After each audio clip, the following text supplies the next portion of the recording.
2.25 ലക്ഷം കോടി രൂപ മൂല്യം വരുന്ന കരാറുകൾ ഒപ്പിട്ട് സൗദി കിരീടാവകാശിയുടെ US സന്ദർശനത്തിന് സമാപനം. AI പ്രതിരോധം, ഊർജം എന്നീ മേഖലകളിലാണ് കരാർ. ഇരു രാഷ്ട്രങ്ങളും തമ്മിലെ ബന്ധം ശക്തമാക്കുന്നതായിരുന്നു കൂടിക്കാഴ്ചകൾ. സൗദി കിരീടാവകാശിയെ US-ന്റെ ബിസിനസ് പങ്കാളിയാക്കിയതിന് തുല്യമാണ് കരാറെന്ന് US മാധ്യമങ്ങളും വിശേഷിപ്പിച്ചു. അഫ്തബ് റഹ്മാൻ ചേരുന്നുണ്ട്. അഫ്തബ്, US സന്ദർശനത്തിന് സമാപനമായിരിക്കുന്നു സൗദി കിരീടാവകാശിയുടെ.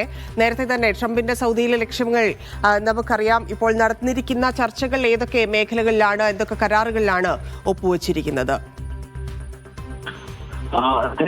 ഈ വർഷം മെയ് മാസത്തിൽ ട്രംപ് നടത്തിയ സൗദി സന്ദർശനത്തിന് പിന്നാലെയാണ് സൗദി കിരീടാവകാശി US-ലേക്ക് എത്തിയിരുന്നത്. സ്വാഭാവികമായിട്ടും അന്ന് ഒപ്പുവെച്ച ധാരണാപത്രങ്ങൾ ഇത്തവണ പലതും കരാറായി മാറിയതുള്ള ഏറ്റവും പ്രധാനപ്പെട്ട കാര്യം. ഇതിൽ തന്നെ ആർട്ടിഫിഷ്യൽ ഇന്റലിജൻസ് മേഖലയിലാണ് വലിയ തോതിലുള്ള നിക്ഷേപം സൗദി അറേബ്യയിലേക്ക് US കമ്പനികൾ ഇനി നടത്താൻ പോകുന്നത്.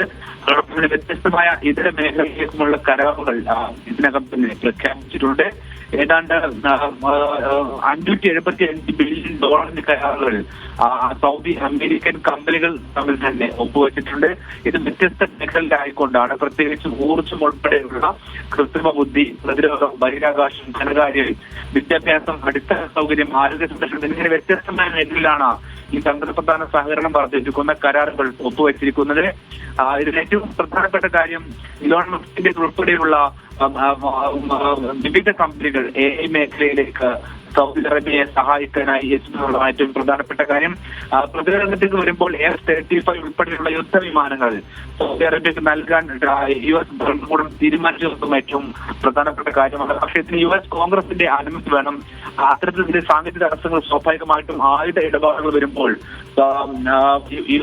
ട്രംപിന്റെ മുമ്പിലുണ്ടാകും. അത് മറികടക്കുക എന്നുള്ളത് ഏറ്റവും പ്രധാനപ്പെട്ട ശ്രമകരമായ ദൗത്യമായി ട്രംപിന് മാറുകയും ചെയ്യും. കാരണം ഇസ്രായേലിനുള്ള പശ്ചിമേഷ്യയിലുള്ള ഒരു മിലിറ്ററി എഡ്ജ് നഷ്ടപ്പെടുത്തിക്കൊണ്ട് US സ്വാഭാവികമായിട്ടും സൗദി അറേബ്യക്ക് ആയുധങ്ങൾ നൽകാൻ തയ്യാറാകില്ല.